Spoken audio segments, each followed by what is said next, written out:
నిందలు, అవమానాలు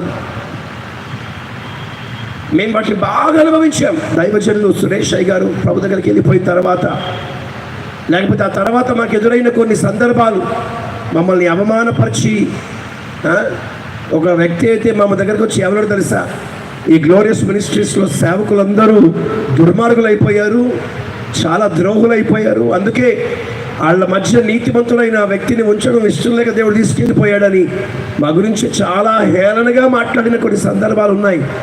కానీ ఆశ్చర్యం చెప్పనా, మేమెంత అవమానపరచబడ్డామో, మేమెన్ని గాయాలు భరించామో, మేమెంత వేదన పడ్డామో, ఈ రోజున దేవుడు అంతకు రెండంతలుగా మమ్మల్ని ఘనపరిచి ఒక బలమైన కృపతో ప్రభు నడిపిస్తూ ఉన్నాడు. Praise the lord, praise the lord.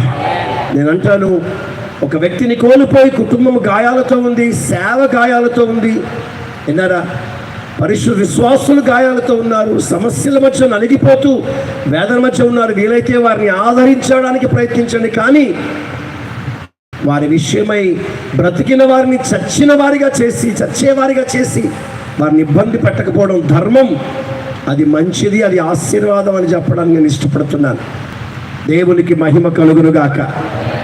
ఒక మంచి మాట చెప్తాను. ఆ రోజున శిలువ మరణం పొందక మునుపు ఒక చేదైన పాత్రను యేసయ్య ముందు పెట్టాడు దేవుడు. లేదా శిలువ మరణం పొంది అంటే మరణించక మునుపు ఒక చేదైన పాత్రను పెట్టాడు. ఆ చేదైన పాత్ర యేసు ప్రభు వారు త్రాగక తప్పలేదు. నేనంటాను, సహోదరి ఎస్తేర్ గారి ముందు ఒక చేదైన పాత్రను దేవుడు పెట్టాడు. తాగడం తప్ప చేసేదేమీ లేదు అక్కడ. ఆ చేదును అనుభవించక చేసేది ఏమీ లేదు అక్కడ. అవమానాలనే చేదు, గాయములు, ఓ ప్రక్క హృదయ ఆవేదన, మరో ప్రక్క గాయాలు, ఇవన్నీ చేదైన పాత్రలు. కేవలం సహోదరి ముందే కాదు, ప్రభు కొరకై ప్రతిష్ఠింపబడి ప్రభు పని జరిగిస్తున్న ప్రతి దైవజనుని ముందు ఒక చేదైన పాత్రను దేవుడు పెడతాడు. అది త్రాగక తప్పదు. నేనంటాను, ఆ చేదైన పాత్ర త్రాగిన తర్వాతనే యేసు ప్రభు ఎవరో తెలుసా, సమాప్తమైనవి అన్నాడు. ఆ మాటకు అర్థం ఏంటో తెలుసా?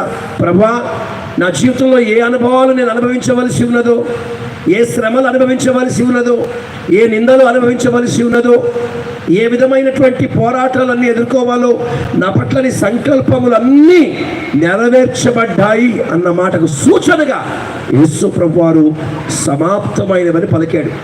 మన జీవితాల్లో కూడా దేవుని సంకల్పం ఎప్పుడు సమాప్తమవుతుందో తెలుసా? ఆ పాత్రను మనము త్రాగిన తర్వాతనే. Praise the lord. ఆ చేదైన పాత్రను మనం తాగిన తర్వాతనే సమాప్తమైనది. ప్రభువా, నా పట్ల నీ సంకల్పం నెరవేరిందని మనం చెప్పగలం. అలా చెప్పాలి.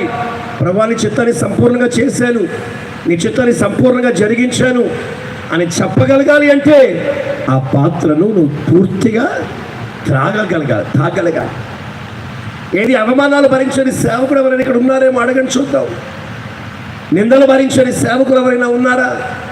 గాయాలు పడని సేవకులు ఎవరైనా ఉన్నారా?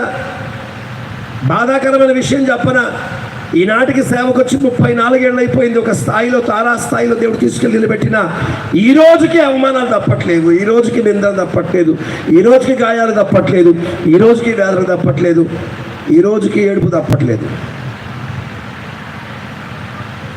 కాసేపు బాధపడ్డ సేవకులంగా, ఒక దైవజనునిగా, ఒక ఆత్మీయ నాయకుడిగా నేను సహోదరికి ఇస్తున్న ఒక మంచి సలహా ఏంటంటే, పెట్టాడు చేదైన పాత్ర, తాగక తప్పదు, తాగాల్సిందే. నా వల్ల కాదని చెప్పడానికి సరిపో.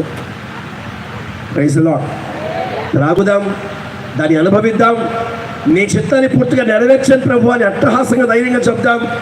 మన పిలుపు వచ్చినప్పుడు మనం అంతలో నిలబడదాం, రెక్కలేసుకొని ఎగురుకుంటూ మహిమలోనికి వెళ్ళిపోదాం.